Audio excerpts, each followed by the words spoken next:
ఉమ్మడి యూనివర్సిటీ మంచి భవిష్యత్తు కోసం తెలుగు విద్యార్థులు ఇష్టపడే యూనివర్సిటీ.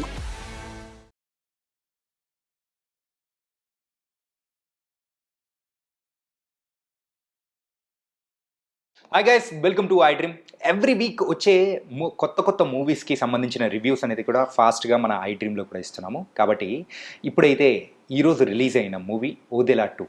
ఓదెలా 1 అయితే కరోనా టైంలో రిలీజ్ అయ్యి ఎక్కువ మంది థియేటర్లో కాకుండా అండ్ మెయిన్గా ఆన్లైన్ స్ట్రీమింగ్ ప్లాట్ఫామ్స్లో ఎక్కువగా ఎంజాయ్ చేశారు. మరి ఇప్పుడు థియేటర్లోకి వచ్చింది, అది కూడా పెద్ద కాస్ట్. మెయిన్గా తమన్నా గారు మెయిన్ లీడ్ రోల్గా చేశారు. మరి ఈ మూవీ గురించి మనతో పాటు ఉన్న ఫిలిం క్రిటిక్ శ్రీనివాస్ గారు ఏం చెప్తారో కూడా ఆయన మాటల్లోనే అడిగి తెలుసుకుందాం. హాయ్ శ్రీనివాస్ గారు. హలో అండి. ఏంటి సార్, ఓదెలా 2 అని చెప్పేసి మొత్తం రక్తపాతం అని చెప్పేసి ఎర్ర షర్ట్ వేసుకొని వచ్చారా? అలా ఏం కాదు. ఎలా ఉంది సార్ మూవీ? మూవీ బాగుందండి. ఓదెలా ఫస్ట్ చూసినప్పుడే అది మంచి అనిపించింది. First part it was a horror thriller. Yeah, దానికి కొనసాగింపుగా ఏదైతే అందులో విలన్ని హీరోయిన్ చంపేస్తుంది కదా, అక్కడ ఎండ్ అయింది ఆ సినిమా. దానికి కంటిన్యూషన్గా ఆ ఊరు ఏంటంటే వాడు చేసిన చెడు మర్చిపోలేక వాడిని చచ్చిపోయాక కూడా వాడిని హింసించాలి అనే కాన్సెప్ట్తో ఈ సినిమా స్టార్ట్ అవుతుంది. ఓకే. సో అందులోంచి వీళ్ళు ఒక కొత్త పాయింట్ రైజ్ చేశారు. ఆ కొత్త పాయింట్తో సినిమా స్టార్ట్ అవుతుంది. అక్కడి నుంచి ఫస్ట్ హాఫ్లో ఆల్మోస్ట్ ఇంటర్వెల్ వరకు కూడా చెడు అనేది ఎలాంటి డామినేషన్ చూపిస్తుంది ఆ ఊరు పైన. అంటే ఈ సినిమా టైటిలే మనకు ఓడెలా 2 అని పెట్టారు. అంటే ఈ సెంట్రల్ క్యారెక్టర్ ఇస్ ఊరు, village it self is the central character. అంటే ఇందులో హీరో ఏంటంటే ఊరే హీరో. ఓకే. ఊరే విక్టిమ్, మళ్ళీ ఈ చెడుకి విక్టిమ్. సో ఆ పర్టికులర్ ఆ విక్టిమ్ని ఏ మంచి శక్తి వచ్చి కాపాడుతుంది అనేది మనం ఇంటర్వ్యూలో చూస్తాం. ఆ తమన్నా రూపంలో శివశక్తి అనే ఒక క్యారెక్టరైజేషన్లో చూస్తాము. సో ఆ తమన్నా ఇంట్రొడక్షన్ ఒక కొన్ని సినిమాల్లో మనము మన స్టార్ హీరోస్ వస్తే ఎలాంటి ఇంట్రొడక్షన్ ఇస్తారు, అలాంటి హైప్ అలాంటి ఇంట్రొడక్షన్ బాగా ఇచ్చారు. ఎలివేషన్ చాలా బాగుంది. అది సూట్ అయింది, ఫ్లోలో ఇచ్చారు. సార్, ఇన్ఫ్యాక్ట్ దీని గురించి మాట్లాడుకుంటూ ఉంటే అనుష్క గారి లైఫ్ కెరియర్లో మొత్తం మీద అరుంధతి మూవీ ఎంత స్పెషల్, ఇక్కడ తమన్నా గారి లైఫ్ కెరియర్లో కూడా ఓదెలా 2 అనేది కూడా అంతే స్పెషల్ అని కూడా అన్నారు. కెరీర్ ఇండెక్స్లో ఇది ఒక మంచి సినిమాగా గుర్తింపు పొందుతుంది. Okay. And coming to the Sampath Nandi గారు, దీనికి స్టోరీ, స్క్రీన్ ప్లే అలాగే డైరెక్షన్ సూపర్విజన్ కూడా చేశారనమాట. సో ఇది కంప్లీట్గా ఎలా ఉంది, స్టోరీ వైజ్ కానీ స్క్రీన్ ప్లే వైజ్ ఎలా ఉందో చెప్పండి. మీరు డైరెక్షన్ సూపర్విజన్ అన్నారు కదా, మరి డైరెక్షన్ ఎవరు చేశారు? అశోక్ తేజ గారు. Okay, fine. So I thought అంటే తన ఇంటర్వ్యూస్ చూసినప్పుడు అంతా కూడా he's giving entire credit to lord Shiva only. Okay. Yes. ఇది నేను తీసింది, నేను జస్ట్ నిమిత్తం మాత్రం నన్ను దేవుడు నడిపించాడు అనే ఒక థీమ్లో హీ స్పీకింగ్. సో అతని మాటల్లో జెన్యూనిటీ అనిపించింది నాకు కూడా. అండ్ ఇలాంటి సినిమాలు అంటే భక్తి భావంతో కూడుకున్న సినిమాలు, కొంచెం ఆ ఊరిని విక్టిమ్గా చూపిస్తున్న ఆ విధానము, ఇలాంటి సినిమాలు ఏంటంటే దేవుడి మీద అపారమైన భక్తి, దేవుడికి వాళ్ళని వాళ్ళు అంకితమించుకున్న వాళ్ళు తీస్తేనే సినిమా ఇలా వస్తుంది. అదర్వైజ్ ఏదో చుట్టి పడేసామన్న ఫీలింగ్ వస్తుంది. అంటే కావాలని ఇట్స్ లైక్ ఫోర్సిబుల్ ఎలిమెంట్స్ లాగా కాకుండా ఆ డివినిటీని న్యాచురల్ ఫ్లోలో తీసుకొచ్చారు. అది మంచిగా అనిపిస్తుంది. ఆ డివైన్ ఎలిమెంట్స్ బాగున్నాయి సినిమాలు. అమ్మాయి ఫస్ట్ టైం తమన్నా ఇంట్రొడక్షన్ అప్పుడు మనము జనరల్గా తమన్నాని స్క్రీన్ మీద చూసినప్పుడు ఇన్ని ఇయర్స్ ఆఫ్ తమన్నాని మనం చూడడము వేరేలా చూసాము. This is the flip side of Tamannaah అనమాట. అంటే ఆమె వస్తుంటే ఆ దైవత్వం ఎలా చూపించారంటే, ఆ ఊరు వాళ్ళందరూ అంటే వాళ్ళంతా ప్రాబ్లంలో విసిగిపోయి వేసారిపోయి ఉంటారు కదా, వాళ్ళందరూ ఒక హోప్ ఆ అమ్మాయిలో చూస్తారనమాట.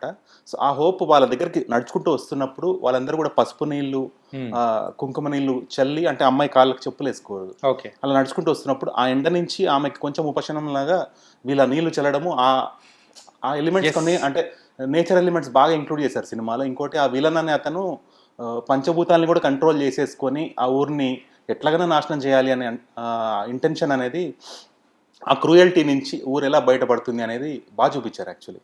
ఇన్ఫ్యాక్ట్ ఫస్ట్ పార్ట్ విషయానికి వచ్చేటప్పటికి అది ఒక క్రైమ్ థ్రిల్లర్, కానీ ఇక్కడ మాత్రం డివైన్ అనేది కూడా యాడ్ చేసి ఒక పిశాచికి ఒక దైవత్వానికి జరుగుతూ ఉన్న పోరాటం లాగా కూడా ట్రైలర్ని బట్టి మాకు అర్థమవుతుంది. ఆ పోరాటం అనేది ఎలా ఉంది.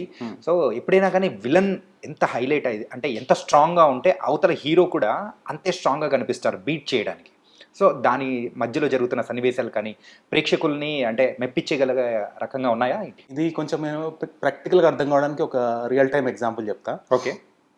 ఎప్పుడన్నా చూడండి, ఒక జబ్బు వీక్ మనిషిని వెతుక్కుంటూ వెళ్తుంది. మనకు తెలియకుండానే మనకు జ్వరం వస్తుంది, మనకు తెలియకుండానే జలుబు వస్తుంది, మనకు తెలియకుండానే చాలా హెల్త్ ప్రాబ్లమ్స్ వస్తాయి. కానీ అలా వచ్చినప్పుడు మనము డాక్టర్ మనం ఎత్తుక్కుంటూ రారు, మనం డాక్టర్ని ఎత్తుక్కుంటూ వెళ్ళాలి. అట్లనే ఆ ఊరికి పట్టిన దరిద్రం ఏదైతే ఉంటుందో ఆటోమేటిక్గా ఒక దరిద్రుడిని వెతుక్కుంటూ ఆ ప్రాబ్లం వస్తుంది. అంటే ఆ చెడు శక్తి ఏదైతే నెగిటివ్ పవర్ ఉంటుందో ఆ దరిద్రుడిని వెతుక్కుంటూ వాడిని పవర్ఫుల్ చేస్తూ ఉంటుంది.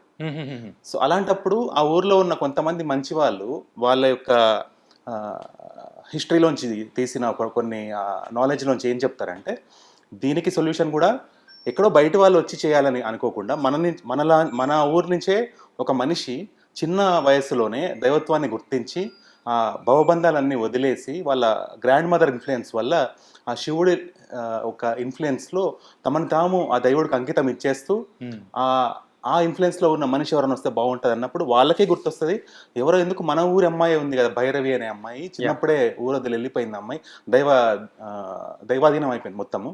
సో తను ఎవ్రీ ఇయర్ ఒక్కసారి మాత్రము ఇక్కడ మన ఊరి పొలిమేరలో ఉన్న గుడికి వస్తుంది కాబట్టి ఆ ప్రయత్నం చేసి చూద్దాం అనే ఒక హోప్లో వీళ్ళు వెళ్ళి ఆవిడని కలవడము, ఆవిడ యాక్సెప్ట్ చేసి ఈ ఊరికి ఈ విధంగా నేను సొల్యూషన్ కోసం నేను ప్రయత్నిస్తాను అని మాత్రమే వస్తుంది. కానీ ఆమెతో సొల్యూషన్ కాదు. మనము first time we see real time lord Shiva on screen in the second half. Wow, అది చాలా బాగా తీశారు. శివుడిని చూసినప్పుడు తెలియకుండానే ఆ మన చాలా హ్యాపీనెస్ అనిపించింది నాకు. మన దేవుణ్ణి చాలా గ్రాండియర్గా చూపించి ఏ సినిమా అయినా నచ్చుతుంది. శ్రీఆంజనేయం కూడా చాలా నచ్చింది. హనుమంతుని చాలా గ్రాండ్గా చూపించారు ఆ సినిమాలో. ఈవెన్ రీసెంట్గా వచ్చిన హనుమంతుడి సినిమా కూడా బాగా నచ్చింది. అండ్ ఇప్పుడు ఇది. And coming to the technicalities విషయానికి వచ్చేటప్పటికి తమన్నా గారి యాక్టింగ్ అండ్ వశిష్ఠ సింహ గారి యాక్టింగ్, వీళ్ళ యాక్టింగ్ ఎలా ఉంది? వీళ్ళిద్దరు తమన్నా చాలా మెచ్యూర్డ్ పర్ఫార్మెన్స్ అండి. ఆమె కూడా లైఫ్లో ఇప్పుడు మనమందరము కెరీర్లో సక్సెస్ ఫెయిల్స్ చూస్తాం కదా, తన పర్సనల్ లైఫ్లో ఏదో చిన్న డిస్టర్బెన్స్ వచ్చిన టైంలో వాళ్ళ మదర్ సజెషన్ తోటి ఆమె తనని తాను ఆ డివైన్ పాత్లోకి ఎంటర్ అవుతున్న టైంలో ఈ సినిమా వచ్చింది. ఓకే. సో ఆమె ఫేస్లో you see a lot of maturity being portrayed. అంటే అది యాక్టింగ్ చేస్తే యాక్టింగ్ లాగా అనిపిస్తుంది. ఇది ఆమెను చూస్తున్నంతసేపు వీఆర్ ఫీలింగ్ తమనం చూస్తున్నట్టు అనిపించట్లేదు, ఒక శివశక్తి క్యారెక్టరేషన్ చూస్తున్నట్టు అనిపిస్తుంది. చాలా బాగా అది మూర్తి భవించినట్టు అనిపించింది ఆమె. As if she belongs, she is that only అన్నట్టు. అంటే అంత ఇన్వాల్వ్ అయిపోయి బాగా చేయించారు, బాగా చేశారు కూడా. ఓకే. అండ్ విలన్ కూడా ఆ నెగటివ్ పవర్ అనేది బాగానే ఎలివేట్ చేశారు. అంటే ఇది గుడ్కి బ్యాడ్కి చూపించిన టైం జోన్ చూస్తే మాత్రం బ్యాడ్ ఎక్కువ చూపిస్తారు, గుడ్ తక్కువ చూపిస్తారు. అది కొంచెం నాకు ఎక్కడో కొంచెం చివుకు అన్నది. అదర్వైజ్ అంటే ఈ గుడ్ని కూడా ఇంకొంచెం ఎక్కువ అది బ్యాలెన్స్ చేస్తూ చూపిస్తే బాగుండేది. టైం ఫ్రేమ్ ఎక్కువ బ్యాడ్కి దొరికింది. ఓకే. అంటే వశిష్ఠ సింహ గారి పర్ఫార్మెన్స్ కానీ ఎలా అనిపించింది? Voice over is very good. And తను ఏంటంటే ఊరిలో ఎవరైతే ఊర్లో వాళ్ళకి చిన్న చిన్న గొడవలు ఉంటాయి కదా, ఆ గొడవల వల్ల ఎదుటి మనిషిని నాశనం చేయాలనే ఒక నెగటివ్ థాట్ తోటి ఇట్లా, అంటే ఆ ఊరి మీద ఏదైనా ఒక నెగటివిటీతో వచ్చే ఫీలింగ్తో ఉన్న మనిషి దొరికితే చాలు వాడి బాడీలోకి ఆవహించేసి ఆ ఊర్లో ఏదో ఒక నెగటివ్ క్రియేట్ చేయాలనేది ఒక థీమ్ తోటి ముందుకెళ్తా ఉంటాడు. అంటే ఓడిలలో ఉన్న పార్ట్ ఇందులో కూడా కంటిన్యూ అవుతుంది. ఏదైతే నవవధువు చర్య జరిగి చనిపోవడం అలాంటివి కూడా కంటిన్యూ అవుతాయి. సో ఒక పోలీస్ ఆఫీసర్ కూడా ఒక ఛాలెంజ్ చేసి చనిపోవడం, ఇలా చాలా జరుగుతాయి. అయితే ఓవరాల్గా సినిమాని కొంతమంది యంగ్స్టర్స్ కానీ ఎవరైనా అంటే ఈ విధంగా అంటే మరి డివైన్ థాట్ ప్రాసెస్ లేకనో మరి కనెక్టివిటీ మిస్ అవడం వల్లనో బాలేదు అనేస్తున్నారు కొంతమంది. అంటే మనము చూపించిన సినిమాని కరెక్ట్గా కూర్చొని సినిమా చూసాక ఒక 5 minutes మనం కూర్చొని ప్రశాంతంగా ఆలోచిస్తే will get a whole picture. ఇలా ఎందుకు తీశారు, ఇలా ఎందుకు చూపించారు ఏంటి అనేది అని నా ఒపీనియన్. నెక్స్ట్ మనం మాట్లాడుకోవాల్సింది ఇలాంటి మూవీస్కి విఎఫ్ఎక్స్ అండ్ గ్రాఫిక్ వర్క్ అది కూడా రియాలిటీకి దగ్గరగా ఉండేటట్టు మనం చూస్తే ఇప్పుడున్న టెక్నాలజీని యూజ్ చేసుకుంటేనే పీపుల్ కనెక్ట్ అవుతున్నారు. ఏమాత్రం కొంచెం చిన్న తేడా వచ్చినా రీసెంట్గా రిలీజ్ అయిన కొన్ని మూవీస్ యొక్క వాళ్ళ ఫెయిల్యూర్లలో కూడా కనిపించాయి. మరి దీనిలో ఎలా ఉన్నాయి? ఇప్పుడు ఏఐ అనే టెక్నాలజీ మీద ఎక్కువ డిపెండ్ అవుతున్నారు. ఈ సినిమాలో థ్యాంక్ఫుల్లీ ఏఐ వాడకుండా ఏఐ ఎంతో అంత ఇమేజరీ చూపిస్తుంది, ఫేక్ చూపిస్తుంది. ఇందులో రియలిస్టిక్గా చూపిస్తారు గ్రాఫిక్స్. ఇంకోటి ఇక్కడ హీరో తమన్నా అనుకుంటే విలన్ ఒక ప్రేతాత్మ కాబట్టి ఫిజికల్ షేప్ ఉండదు. సో వాళ్ళు ఫిజికల్గా ఫైట్ చేయడానికి ఛాన్స్ లేదు. సో ఏది చూపించినా ఆడియన్స్కి అర్థం కావాలంటే అది గ్రాఫికల్ రిప్రజెంటేషన్గానే చూపించాలి, విఎఫ్ఎక్స్ ద్వారానే చూపించాలి. ఆ విఎఫ్ఎక్స్ కూడా చాలా బిలీవబుల్గా చాలా బాగా చేశారు. వర్క్ బాగుంది. అంటే ఊరిని మొత్తం ఒక సర్కిల్ ఫైర్ తోటి తను బంధించడము, ఆ పంచభూతాన్ని కంట్రోల్ చేసుకోవడము, ఒక ఎయిర్ రూపంలో రావడము, వాటర్ రూపంలో రావడము. అంటే విలన్కి చాలా గ్రాండ్ ఇయర్ ఇచ్చారు actually. That guy is very lucky ఈ సినిమాలో విలన్గా ఛాన్స్ దొరకడం. అంటే ఆ ఓడేలా ఫస్ట్ చేసినందుకే ఇందులో ఛాన్స్ దొరికింది ఆబ్వియస్లీ. దట్ వే అతని లైఫ్లో ఇంకా this is the best part he played అని చెప్పాలి. అవును. And coming to the music, Kantara మూవీకి మ్యూజిక్ డైరెక్షన్ ఇచ్చిన అజేష్ గారు కూడా మరి ఈ మూవీకి మ్యూజిక్ ఇచ్చారు. మరి ఆ మ్యూజిక్ వైస్ ఎలా ఉంది?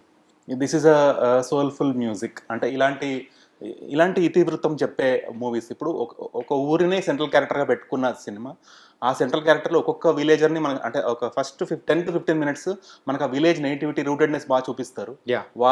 ఆ విలేజ్లో వాళ్ళందరూ కూడా దేవుడితో ఉన్న కనెక్టివిటీ చూపిస్తారు. నమ్మకం ఎలా ఉంటుంది, వాళ్ళు ఏ ఏ ఏ రకమైన నమ్మకంతో ఉంటారు, అండ్ బిలీవబిలిటీ ఎలా ఉంటుంది. చాలామంది నమ్మే వాళ్ళని హేళన చేసే వాళ్ళు ఉంటారు.